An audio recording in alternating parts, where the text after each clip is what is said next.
ದಾವಣಗೆರೆ ಜಿಲ್ಲೆಯ ಜವಾಬ್ದಾರಿಯನ್ನು ಅತ್ಯಂತ ನಿಷ್ಠಾಪೂರ್ವಕವಾಗಿ ಚೈತನ್ಯಶೀಲವಾಗಿ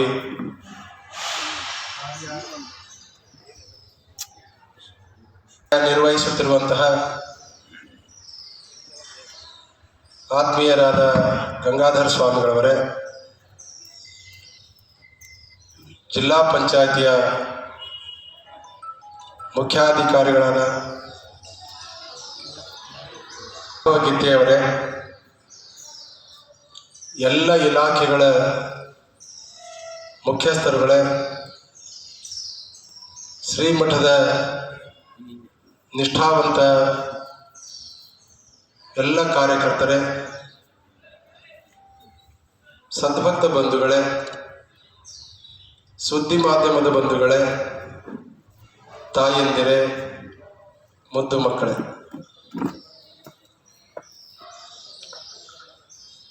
ಪ್ರತಿ ವರ್ಷದ ಪದ್ಧತಿಯಂತೆ ಶ್ರೀಮಠದಲ್ಲಿ ಪರಮ ಪೂಜ್ಯ ಒಡೆಯರ ಮೃತ್ಯುಂಜಯ ಶಿವಾಚಾರ್ಯ ಮಹಾಸ್ವಾಮಿಗಳವರ ಪುಣ್ಯಾರಾಧನೆ, ಪರಮ ಪೂಜ್ಯ ಒಡೆಯರ ಚಂದ್ರಶೇಖರ ಶಿವಾಚಾರ್ಯ ಮಹಾಸ್ವಾಮಿಗಳವರ ಪುಣ್ಯ ಸ್ಮರಣೆ,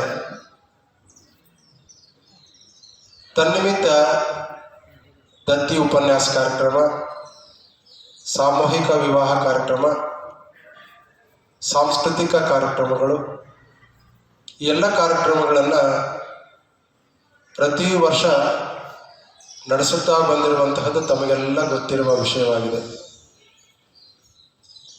ಅದರ ಜೊತೆಯಲ್ಲಿ ಇನ್ನೂ ಮುಂದೆ ಹೋಗಿ ಜನರಿಗೆ, ನಮ್ಮ ರೈತರಿಗೆ ಬೇಕಾಗುವಂತಹ, ಉಪಯೋಗವಾಗುವಂತಹ ಕೆಲಸ ಕಾರ್ಯಗಳು ಆಗಬೇಕು ಅನ್ನುವಂತಹ ಆಶಯದೊಂದಿಗೆ ಕೃಷಿ ಮೇಳ ಮಾಡಬೇಕು ಅನ್ನುವಂತಹ ಸಂಕಲ್ಪ ಮಾಡಲಾಗಿತ್ತು. ಆ ಸಂಕಲ್ಪದಂತೆ 20ನೇ ಇಸವಿಯಲ್ಲಿ ರಾಜ್ಯ ಮಟ್ಟದ ಕೃಷಿ ಮೇಳ ಶ್ರೀಮಠದಲ್ಲಿ ನಡೆಯಿತು. ಆ ಕಾರ್ಯಕ್ರಮಕ್ಕೆ ಅಂದಿನ ಮುಖ್ಯಮಂತ್ರಿಗಳಾಗಿದ್ದ ಸನ್ಮಾನ್ಯ ಯಡಿಯೂರಪ್ಪನವರು ಆಗಮಿಸಿದರು. ಸನ್ಮಾನ್ಯ ಸಿದ್ದರಾಮಯ್ಯನವರು, ಸನ್ಮಾನ್ಯ ಶಿವಕುಮಾರ್ ಅವರು, ಇರುವರು ಸಹ ಬಂದಿದ್ದರು. ಅನೇಕ ಮಂತ್ರಿಗಳು ಆಗಮಿಸಿದರು. ಒಂದು ವೈಶಿಷ್ಟ್ಯಪೂರ್ಣವಾಗಿರುವಂಥ ಕಾರ್ಯಕ್ರಮ ನಡೆದು ತಾಲೂಕು ಅಷ್ಟೇ ಅಲ್ಲ, ಒಂದು ಜಿಲ್ಲೆಗೆ ಅತ್ಯುತ್ತಮವಾಗಿರುವಂಥ ಕೃಷಿ ಮೇಳ ಇಲ್ಲಿ ನಡೀತು ಅನ್ನುವಂತಹ ಅಭಿಪ್ರಾಯಗಳು ಜನಮಾನಸದಲ್ಲಿ ಇಂದಿಗೂ ಸಹ ಇದೆ. ಕೃಷಿ ಮೇಳ ಮಾಡಬೇಕನ್ನುವಂತಹ ಕಲ್ಪನೆ ಯಾಕೆ ಬಂತು ಅನ್ನುವಂತಹದ್ದನ್ನು ಆಲೋಚನೆ ಮಾಡಿದಾಗ ಎಲ್ಲ ರೀತಿಯ ಸಂದರ್ಭದಲ್ಲಿ, ಎಲ್ಲ ಸಂದರ್ಭದಲ್ಲಿ ಉದ್ಯೋಗ ಮೇಳ ನಡೀತಿದೆ, ಕೃಷಿ ಮೇಳ ನಡೀತಾ ಇದೆ, ಇನ್ನು ಅನೇಕ ಮೇಳಗಳು ನಡೀತಾ ಇರ್ತವೆ. ಆದರೆ ಇವತ್ತು ನಾವು ಕೃಷಿಗೆ ಪ್ರಾಧಾನ್ಯತೆಯನ್ನು ಕೊಡುತ್ತಾ ಒಕ್ಕಲಿಗೆ ಒಕ್ಕದರೆ ಬಿಕ್ಕುವುದು ಜಗವೆಲ್ಲ ಅನ್ನುವ ಮಾತಿನಂತೆ ರೈತ ಮನಸ್ಸು ಮಾಡದೆ ಹೋದರೆ ಯಾವ ಕ್ಷೇತ್ರವೂ ಕೂಡ ಅಭಿವೃದ್ಧಿ ಹೊಂದಲಿಕ್ಕೆ ಸಾಧ್ಯ ಇಲ್ಲ. ಹಸಿವಾದಾಗ ಹಸಿವು ಹಿಂಗಿಸುವಂಥ ಕೆಲಸವನ್ನು ರೈತ ಮಾಡ್ತಾ ಇರೋದು. ಹಸಿವನ್ನು ಹಿಂಗಿಸುವಂಥ ಕೆಲಸವನ್ನು ರೈತ ಮಾಡ್ತಾ ಇದ್ದಾನೆ ಅಂತಂದಾಗ ಆತನಿಗಾಗಿ ಈ ಮೇಳ ಯಾಕೆ ಮಾಡಬಾರ್ದು ಅನ್ನುವಂಥ ಕಲ್ಪನೆ ನಮಗೆ ಬಂತು. ಅದರಲ್ಲಿ ಅನೇಕ ಗೋಷ್ಠಿಗಳು ನಮ್ಮ ಶಿವಮೊಗ್ಗದ ಶಿವಪ್ಪ ನಾಯಕ ಕೃಷಿ ಮತ್ತು ತೋಟಗಾರಿಕೆಯ ವಿಶ್ವವಿದ್ಯಾಲಯದ ಅಂದಿನ ಕುಲಪತಿಗಳಾಗಿರುವಂತಹ, ಉಪಕುಲಪತಿಗಳಾಗಿದ್ದಂಥ ಅವಾಗ ಯಾರಿದ್ರು ಸ್ವಾಮಿ, ಅವಾಗಿದ್ದರು ನಾಯಕರವರಿದ್ದರು. ಅವರು ಎಲ್ಲ ರೀತಿಯ ಸಹಕಾರ ಕೊಟ್ಟರು. ಹಾಗೆಯೇ ಸರ್ಕಾರವು ಕೂಡ ಎಲ್ಲ ರೀತಿಯ ನೆರವನ್ನು ಕೊಡ್ತು. ಆ ಕಾರ್ಯಕ್ರಮ 3 ದಿನಗಳ ಕಾಲ ನಡೆದಾಗ ವಿವಿಧ ಗೋಷ್ಠಿಗಳು ನಡೆದವು. ಆ ಒಂದು ಮೇಳಕ್ಕೆ ಅನೇಕ ವಿಧವಾಗಿರುವಂತಹ ಏನು ಕೃಷಿಗೆ ಸಂಬಂಧಪಟ್ಟಿರುವಂತಹ ಯಂತ್ರಗಳ ಪರಿಚಯ, ಹಾಗೆಯೇ ಆಹಾರದ ಮೇಳಗಳು, ಉದ್ಯೋಗ ಮೇಳಗಳು, ಹೀಗೆ ಅನೇಕ ರೀತಿಯ ಮೇಳಗಳು ಆ ಒಂದು ಕಾರ್ಯಕ್ರಮದಲ್ಲಿ ನಡೆದದ್ದನ್ನು ಯಾರೂ ಕೂಡ ಮರೆತಿಲ್ಲ. ಈಗ ವಿಶೇಷ ಯಾಕೆ ಈ ಕೃಷಿ ಮೇಳ ಮಾಡಬೇಕು ಅನ್ನುವಂತಹ ಆಲೋಚನೆ ಕೆಲವರಲ್ಲಿ ಬರಬಹುದು. ಕೃಷಿಯಲ್ಲಿ ಏನೆಲ್ಲ ಸಾಧನೆ ಬದಲಾವಣೆ ಆಗ್ತಾ ಇರುವಂತಹದನ್ನು ನಾವೆಲ್ಲ ಗಮನಿಸ್ತಾ ಇದ್ದೀವಿ. ಕೃಷಿ ಅನ್ನುವಂತಹದ್ದು ವಾಣಿಜ್ಯಿಕವಾಗಿ ನಾವು ಆಲೋಚನೆ ಮಾಡಿದಾಗ ಬಹಳಷ್ಟು ಸುಧಾರಣೆ ಆಗಿರುವಂತಹದ್ದನ್ನು ನಾವು ಕಾಣ್ತಾ ಇದ್ದೀವಿ.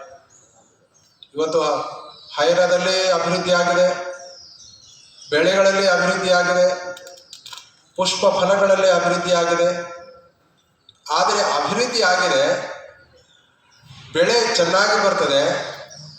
ಬೆಳೆ ಬಂದಾಗ ಬೆಲೆ ಸಿಗದೆ ಹೋದರೆ ನಮ್ಮ ರೈತ ಬದುಕೋದಾದರೆ ಹೇಗೆ? ಅದಕ್ಕಾಗಿ ಏನೆಲ್ಲ ಪ್ರಯತ್ನ ಮಾಡಿ, ರೈತನೇ ಮುಖ್ಯ, ನಮ್ಮ ಜೀವನಕ್ಕೆ ಆಧಾರ, ಆತನಿಂದಲೇ ನಮ್ಮ ಬದುಕು ಅನ್ನುವಂತಹದ್ದನ್ನು ಎಲ್ಲರಿಗೂ ಪರಿಚಯಿಸಬೇಕು. ಪರಿಚಯಿಸೋದಂದ್ರೆ ಏನು ಅರ್ಥ? ಎಲ್ಲರೂ ರೈತರೇ ಬಂದಿರ್ತಾರ ಅಂತಲ್ಲ, ಎಲ್ಲ ಇಲಾಖೆ ಅಧಿಕಾರಿಗಳು ಬಂದಿರ್ತಾರೆ, ಬೇರೆ ಬೇರೆ ವರ್ಗದ ಜನರು ಬಂದಿರ್ತಾರೆ. ಅದ್ರ ಜೊತೆಗೆ ನಮ್ಮ ರೈತರು ಮಾಡಿರುವಂಥ ಸಾಧನೆಗಳು, ಅಲ್ಪ ಜಾಗದಲ್ಲಿ ಅತ್ಯುತ್ತಮವಾಗಿರುವಂಥ ಸಾಧನೆ ಮಾಡಿರ್ತಕ್ಕಂಥ ರೈತರು ಬಂದಿರ್ತಾರೆ, ಜಾನುವಾರುಗಳನ್ನು ತಂದಿರ್ತಾರೆ, ಇನ್ನೂ ಅನೇಕ ರೀತಿಯ ಸಾಧನೆ ಮಾಡಿರ್ತಕ್ಕಂಥವ್ರು ಇಲ್ಲಿ ಬಂದು ತಮ್ಮ ತಮ್ಮ ಪ್ರದರ್ಶನಗಳು ಮಾಡ್ತಾ ಇರ್ತಾರೆ.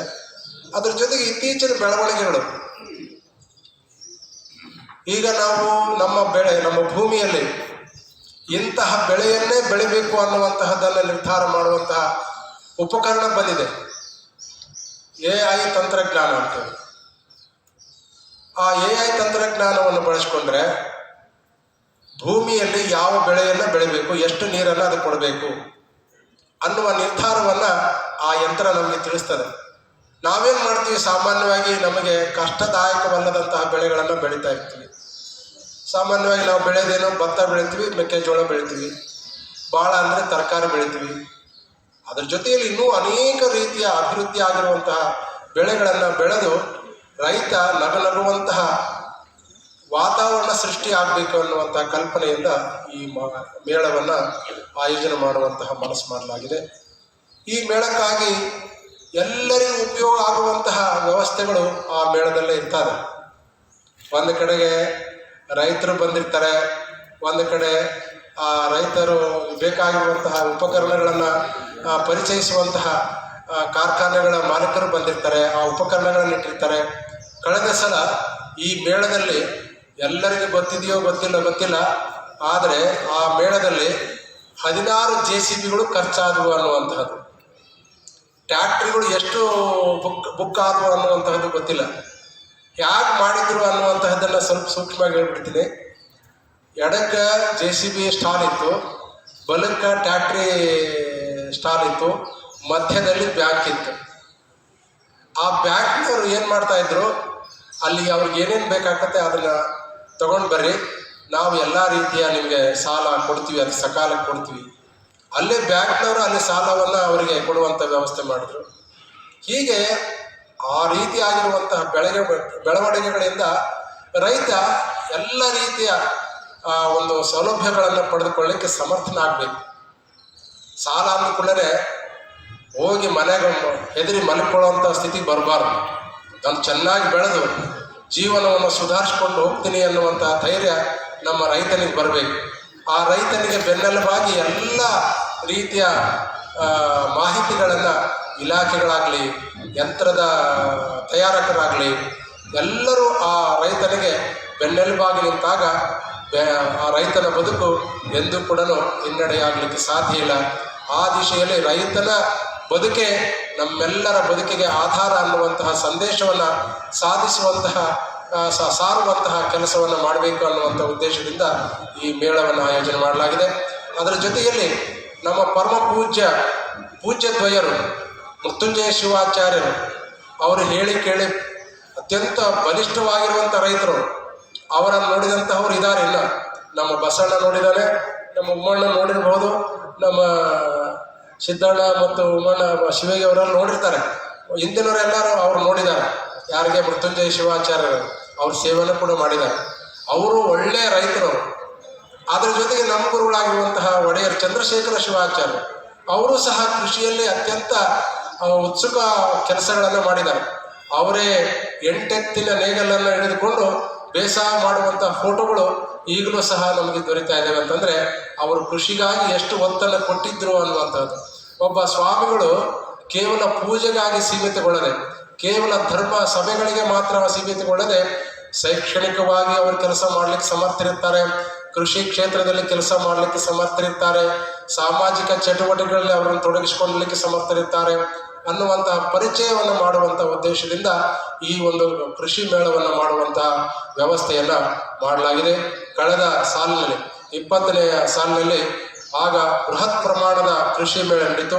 ಆ ಕಾರ್ಯಕ್ರಮಕ್ಕೆ ಪೊಲೀಸ್ ಇಲಾಖೆಯ ಮಾಹಿತಿಯಂತೆ 8 ಲಕ್ಷ ಜನರು ಆ ಕಾರ್ಯಕ್ರಮದಲ್ಲಿ ಪಾಲ್ಗೊಂಡು ಅದರ ಒಂದು ಮಾಹಿತಿಯನ್ನು ಪಡೆದುಕೊಳ್ಳೋದಾಗಲಿ, ಅಲ್ಲಿರುವಂಥ ಸೌಲಭ್ಯಗಳನ್ನು ಪಡೆದುಕೊಳ್ಳುವಂಥ ವ್ಯವಸ್ಥೆಯನ್ನು ಮಾಡಿದರು ಅನ್ನುವಂಥ ಮಾಹಿತಿಯನ್ನು ಈ ಸಂದರ್ಭದಲ್ಲಿ ತಿಳಿಸುತ್ತಾ, ಈ ವರ್ಷ ಪೂಜ್ಯ ಗುರುಗಳವರ ಸ್ಮರಣೆಯಲ್ಲಿಯೇ ಈ ಕಾರ್ಯಕ್ರಮ ನಡೀತಾ ಇದೆ.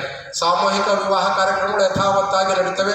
ನೀವೆಲ್ಲರೂ ಸ್ವಲ್ಪ ಸಾಮೂಹಿಕ ವಿವಾಹಕ್ಕೆ ಒತ್ತು ಕೊಡಬೇಕು. ರೈತನ ಮಕ್ಕಳಿಗೆ ಹೆಣ್ಮಕ್ಳನ್ನು ಕೊಡಿಸುವಂಥ ವ್ಯವಸ್ಥೆಯನ್ನು ಮಾಡಬೇಕು. ಯಾಕಂದರೆ ರೈತನ ಮಕ್ಕಳು ಅಂದ್ಕೊಳ್ಳೆ ನಾವು ಕನ್ಯಾ ಕೊಡೋಕೆ ಯಾರು ಕೂಡ ಮನಸ್ಸು ಮಾಡೋದಿಲ್ಲ. ಅವನು ಬೆಳಗ್ಗೆ ಹೋದರೆ ಯಾವ ದುಡ್ಡಿದ್ರೆ ಏನು ಮಾಡೋಕ್ಕಾಗ್ತದೆ? ಎಷ್ಟು ದುಡ್ಡಿದ್ರೂ ಕೂಡ ನಮ್ಮ ಹೊಟ್ಟೆ ತುಂಬಕ್ಕೆ ಸಾಧ್ಯ ಇರೋದಿಲ್ಲ. ಆದ್ದರಿಂದ ರೈತನ ಮಕ್ಕಳಿಗಾಗಿ ತಮ್ಮ ಮಕ್ಕಳನ್ನು ಕೊಟ್ಟು ಆ ಒಂದು ಕುಟುಂಬವನ್ನು ಸಂರಕ್ಷಿಸುವಂಥ ವ್ಯವಸ್ಥೆಯನ್ನು ಮಾಡಬೇಕು ಅನ್ನುವಂತಹ ಮಾಹಿತಿಯನ್ನು ಕೊಡ್ತಾ, ಹಾಗೆ ಈ ವರ್ಷ ವಿಶೇಷವಾಗಿ ಕಳೆದ ಸಲಕ್ಕಿಂತಲೂ ಇನ್ನೂ ಹೆಚ್ಚಿನ ಮಾಹಿತಿಯನ್ನು ನಮ್ಮ ರೈತರಿಗೆ ಉಪಯುಕ್ತವಾಗುವಂತಹ ವಿವಿಧ ಗೋಷ್ಠಿಗಳನ್ನು ಆಯೋಜನೆ ಮಾಡಬೇಕು. ಆ ಕಾರ್ಯಕ್ರಮಗಳಿಗೆ ಎಲ್ಲ ಭಾಗದ ರೈತರನ್ನು, ಇಡೀ ಕರ್ನಾಟಕದ ಎಲ್ಲ ಜಿಲ್ಲೆಗಳ ರೈತರನ್ನು ಬರಮಾಡಿಕೊಳ್ಳುವಂತಹ ವ್ಯವಸ್ಥೆ ಮಾಡಬೇಕನ್ನುವಂಥ ಮಾಹಿತಿಯನ್ನು ನಮ್ಮ ಉಸ್ತುವಾರಿ ಸಚಿವರಾಗಿರುವಂತಹ ಸನ್ಮಾನ್ಯ ಎಸ್ ಮಲ್ಲಿಕಾರ್ಜುನ್ ಅವರನ್ನು ಕೇಳಿಕೊಂಡಾಗ ಅವರು ಈಗಾಗಲೇ ಕೃಷಿ ಇಲಾಖೆಗೆ ಸಂಬಂಧಪಟ್ಟಂಥ ಎಲ್ಲ ಇಲಾಖೆಗಳಿಗೆ ಆ ಮಾಹಿತಿಗಾಗಿ ಪತ್ರಗಳನ್ನು ಕಳಿಸಿದ್ದಾರೆ. ಇವತ್ತು ಸಾಯಂಕಾಲ ಅಥವಾ ಬೆಳಗ್ಗೆ ಆ ಮಾಹಿತಿ ಬರ್ಬೋದು ಅನ್ನುವಂಥದ್ದನ್ನು ನಾನು ನಿರೀಕ್ಷೆ ಇಟ್ಕೊಂಡಿದ್ದೇನೆ. ಅದೇ ರೀತಿಯಾಗಿ ಜಿಲ್ಲಾಧಿಕಾರಿಗಳು ಕೂಡ ಕಳೆದ ಸಲ ನಮ್ಮ ವಿಷಾದದ ಸಂಗತಿ, ನಮ್ಮ ಮಹಂತೇಶ್ ಬೀಳಿಗೆ ಅವರು ಆ ಒಂದು ಕೃಷಿ ಮೇಳದಲ್ಲಿ ತಮ್ಮದೇ ಆಗಿರುವಂಥ ಕೊಡುಗೆಯನ್ನು ಕೊಟ್ಟರು. ನಾವು ಹೇಳ್ತಾ ಇದ್ವಿ, ಸಾಬ್ರೆ ಇಂಥ ಕೆಲಸ ಆಗ್ಬೇಕಂತಂದರೆ ಆಯ್ತು ರಾಜ್ಯರೇ, ಅದನ್ನೇನಿದ್ರು ಕೂಡ ನಾವು ಮಾಡಿಕೊಡ್ತೀವಿ. ಎಲ್ಲ ಇಲಾಖೆ ಅಧಿಕಾರಿಗಳು ಎದುರಿಗಿಟ್ಟು ಕೊಡ್ತಿದ್ರು. ಅವ್ರು ಹೇಳ್ತಾ ಇದ್ದಿದ್ದು ಒಂದೇ, ಅಜ್ಜರು ಏನು ಹೇಳ್ತಾರೆ ಆ ಕೆಲಸ ಮಾಡಿಕೊಡ್ಬೇಕು ನಮ್ಮ ಕೆಲಸ. ಒಬ್ಬರು ಈ ಸಂದರ್ಭದಲ್ಲಿ ಹೇಳಬಾರ್ದು, ಆದರೆ ಹೇಳುವಂಥ ಪ್ರಸಂಗ ಇದೆ.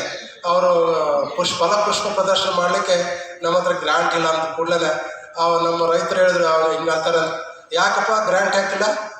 ಮಾಡ್ತೀವಿ ನೋಡ್ರಿ ಸರ್, ನೀವೇನು ಚಿಂತೆ ಮಾಡಬೇಡ್ರಿ, ಎಲ್ಲ ವ್ಯವಸ್ಥೆಯನ್ನು ಮಾಡ್ತೀವಿ ಅನ್ನೋ ಭರವಸೆ ಕೊಟ್ಟರು. ನಾವು ಏನು ಕೇಳಿದ್ವೋ ಎಲ್ಲ ಸೌಲಭ್ಯಗಳನ್ನು ಕೊಟ್ಟು ಕಾರ್ಯಕ್ರಮದ ಯಶಸ್ಸಿಗೆ ನೋಡ್ರಿ ಹೆಂಗೆ ಕೆಲಸ ಮಾಡಿದ್ರು ಅನ್ನುವಂಥದ್ದು ನಮ್ಮ ಕಣ್ಣು ಮುಂದೆ ಈಗಲೂ ಕಟ್ಟಿದೆ, ನಮ್ಮ ವಿಡಿಯೋದಲ್ಲಿ ಈಗಲೂ ಇದೆ. ಅಷ್ಟು ಆ್ಯಕ್ಟಿವ್ ಆಗಿ ಕೆಲಸ ಮಾಡಿದ್ರು. ಅದೇ ರೀತಿಯಾಗಿ ಗಂಗಾಧರ ಸ್ವಾಮಿಗಳು ಕೂಡ ಅಷ್ಟೇ ಆ್ಯಕ್ಟಿವ್ ಆಗಿ ಇಡೀ ಜಿಲ್ಲೆಯನ್ನು ಕಂಟ್ರೋಲ್ ಮಾಡ್ತಾ ಇದ್ದಾರೆ. ಎಲ್ಲ ರೀತಿಯ ಇಂಥ ಕೆಲಸ ಆಗಲಿಲ್ಲ ಅನ್ನುವಂಥದ್ದಲ್ಲ, ಎಲ್ಲ ಪೇಪರ್ನಲ್ಲಿ ನೋಡ್ತದ್ವಿ. ಎಂಥ ಕಷ್ಟಗಳು ಒತ್ತಡಗಳು ಬಂದರೂ ಕೂಡ ಆ ಒತ್ತಡಗಳನ್ನು ನಿಭಾಯಿಸಿಕೊಂಡು ಕೆಲಸ ಕಾರ್ಯಗಳನ್ನು ಮಾಡ್ತಾ ಇದ್ದಾರೆ. ಜಿಲ್ಲಾಧಿಕಾರಿಗಳಲ್ಲಿ ನಾವು ಕೇಳ್ಕೊಳ್ಳೋದಿಷ್ಟೇ, ಹಾಗೆ ನಮ್ಮ ಜಿಲ್ಲಾ ಪಂಚಾಯಿತಿಯ ಅಧಿಕಾರಿಗಳಲ್ಲಿ ಕೇಳ್ಕೊಳ್ಳೋದಿಷ್ಟೇ, ಈ ಕಾರ್ಯಕ್ರಮ ಯಶಸ್ವಿಯಾಗಬೇಕು. ತಮ್ಮೆಲ್ಲರ ಉದಾರವಾಗಿರುವಂತಹ ಸಹಾಯ ಸಹಕಾರ ಶ್ರೀಮಠ ನಿರೀಕ್ಷೆ ಮಾಡ್ತಾ ಇದೆ. ಅದಕ್ಕೆ ಎಲ್ಲ ರೀತಿಯ ಸಹಕಾರವನ್ನು ನಮ್ಮ DG ಶಾಂತನಗೌಡ ಸಾಹೇಬರು, ಅವರು ಆಗ ಮಾಜಿ ಶಾಸಕರಾಗಿದ್ದರು. ಆಗಿದ್ದರೂ ಸಹ ಅವರು ಎಲ್ಲ ಭಾಗದ ಭಕ್ತರಿಂದ ಕಾಣಿಕೆ ಸ್ವೀಕಾರ ಮಾಡಿ ಬಂದು ಈ ಕಾರ್ಯಕ್ರಮಕ್ಕೆ ಅತ್ಯಂತ ಸಮಯೋಚಿತ ಸಹಕಾರವನ್ನು ಅವರು ನೀಡಿದರು. ಆ ಸಂದರ್ಭದಲ್ಲಿ ನಮ್ಮ ಸನ್ಮಾನ್ಯ MP ರೇಣುಕಾಚಾರ್ಯರು ಶಾಸಕರಾಗಿದ್ದರು. ಅವರು ಕೂಡ ಎಲ್ಲ ರೀತಿಯ ಸೇವೆ ಮಾಡಿ ಆ ಕಾರ್ಯಕ್ರಮದ ಯಶಸ್ಸಿಗೆ ಅವರು ಕೂಡ ಭಾಜನರಾಗಿದ್ದಾರೆ. ಅಂತೆಯೇ ಈಗ ನಮ್ಮ DG ಶಾಂತನಗೌಡರು ಶಾಸಕರಾಗಿದ್ದಾರೆ. ಅವರ ಸಾರಥ್ಯದಲ್ಲಿ ನಮ್ಮ ಉಸ್ತುವಾರಿ ಸಚಿವ SS ಮಲ್ಲಿಕಾರ್ಜುನರವರ ಸಹಭಾಗಿತ್ವದಲ್ಲಿ ಹಾಗೆಯೇ ನಮ್ಮ ಎಪ್ಪ ರೇಣುಕಾಚಾರ್ಯರ ಸಹಕಾರದಲ್ಲಿ ಈ ಕಾರ್ಯಕ್ರಮಗಳು ಅತ್ಯಂತ ಯಶಸ್ವಿಯಾಗಬೇಕು. ಎಲ್ಲ ಅಧಿಕಾರಿಗಳ ಸಹಕಾರದೊಂದಿಗೆ ಈ ವರ್ಷದ ಫೆಬ್ರವರಿ 27, 28, ಮಾರ್ಚ್ 1 ಮತ್ತು 2 4 ದಿನಗಳವರೆಗೆ ಈ ಒಂದು ಕೃಷಿ ಮೇಳ ಅತ್ಯಂತ ಯಶಸ್ವಿ ಆಗಬೇಕು. ಎಲ್ಲ ರೀತಿಯ ಸಹಕಾರವನ್ನು ಇಲಾಖೆಯಿಂದ ಸರ್ಕಾರದಿಂದ ನಾವು ನಿರೀಕ್ಷೆ ಮಾಡ್ತಾ ಇದ್ವಿ. ಆ ಸಹಕಾರ ಹಿಂದಿನ ಸರ್ಕಾರದಲ್ಲಿ ನಮ್ಮ ಯಡಿಯೂರಪ್ಪನವರು 1 ಕೋಟಿ ಅನುದಾನವನ್ನು ಅವರು ಕೊಟ್ಟಿದ್ದರು. ಆಗ 1 ಕೋಟಿ ಅನುದಾನ ಸಾಲಲಿಲ್ಲ. ಇನ್ನೂ ಹೆಚ್ಚಿನ ಪ್ರಮಾಣದಲ್ಲಿ ಅವರ ಎಲ್ಲ ಭಕ್ತಾದಿಗಳ ಕಡೆಯಿಂದ ಸಂಗ್ರಹ ಮಾಡಿಕೊಟ್ರು. ಈಗ ಸರ್ಕಾರ ನಮ್ಮ ಶಾಂತನಗೌಡರಿದ್ದಾರೆ, ಹಾಗೆಯೇ ಮಲ್ಲಿಕಾರ್ಜುನ ಸಾಹೇಬರಿದ್ದಾರೆ, ಎಲ್ಲ ಇಲಾಖೆ ಅಧಿಕಾರಿಗಳಿದ್ದಾರೆ. ನಿಮ್ಮೆಲ್ಲರ ಉದಾರವಾಗಿರುವಂಥ ಸಹಾಯ ಸಹಕಾರದೊಂದಿಗೆ ಈ ಕಾರ್ಯಕ್ರಮದ ಯಶಸ್ಸಿಗೆ ನಾವೆಲ್ಲರೂ ಶ್ರಮಿಸೋಣ ಅನ್ನುವಂತಹ ಮಾತನ್ನು ತಿಳಿಸುತ್ತಾ ಸನ್ಮಾನ್ಯ ಗಂಗಾಧರ ಸ್ವಾಮಿಗಳು ತಮ್ಮ ಅಭಿಪ್ರಾಯಗಳನ್ನು ಹೇಳಬೇಕು. ಹಾಗೆಯೇ ಜಿಲ್ಲಾ ಪಂಚಾಯತಿಯ ಮುಖ್ಯಾಧಿಕಾರಿಗಳು ಯಾರ್ಯಾರು ಏನೇನು ಅಭಿಪ್ರಾಯ ಜಿಲ್ಲಾಧಿಕಾರಿಗಳು ಹೇಳಿಬಿಟ್ರಂದ್ರೆ ಎಲ್ಲರೂ ಅವರು ಹೇಳ್ದಂಗೆ ಆಗ್ತಿರ್ತದೆ. ಕೊನೆಯಲ್ಲಿ ನಮ್ಮ ಶಾಂತನಗೌಡರವರು ತಮ್ಮ ಅಭಿಪ್ರಾಯಗಳನ್ನು ಹಂಚ್ಕೊಳ್ತಾರೆ. ಕೊನೆಗೆ 1-2 ಮಾತುಗಳನ್ನು ಗುರುಗಳು ಆಶೀರ್ವಚನ ನೀಡಬೇಕಾಗ್ತದೆ. ಆ ಕೆಲಸವನ್ನು ಮಾಡ್ತೀವಿ. ಯಾರಾದರೂ ಒಬ್ಬರು ಇಬ್ಬರು ತಮ್ಮ ಸಲಹೆ ಸಹಕಾರಗಳನ್ನು ನೀಡಬೇಕು ಅನ್ನುವಂತಹದ್ದನ್ನು ಕೂಡ ಈ ವೇದಿಕೆಯಲ್ಲಿ ಹೇಳಲಿಕ್ಕೆ ಇಷ್ಟಪಡ್ತಾ ಇದ್ದೀನಿ. ಇಷ್ಟೆಲ್ಲ ಮಾತುಗಳು, ಇಷ್ಟೆಲ್ಲ ವಿಚಾರಗಳನ್ನು ಈ ಸಭೆಯ ಮುಂದಿಟ್ಟು ನಮ್ಮ ಮಾತಿಗೆ ವಿರಾಮವನ್ನು ಕೊಡ್ತಾ ಇದ್ದೀವಿ. ಓಂ ಶಾಂತಿ ಶಾಂತಿ ಶಾಂತಿ. ಜಿಲ್ಲಾ ಪಂಚಾಯತಿ ಅಧಿಕಾರಿಗಳು ಮತ್ತು ನಮ್ಮ ಎಲ್ಲ ಕಾರ್ಯಕರ್ತರು, ಶಾಸಕರು ತಮ್ಮ ಅಭಿಪ್ರಾಯಗಳನ್ನು ಹೇಳಿದ್ದಾರೆ.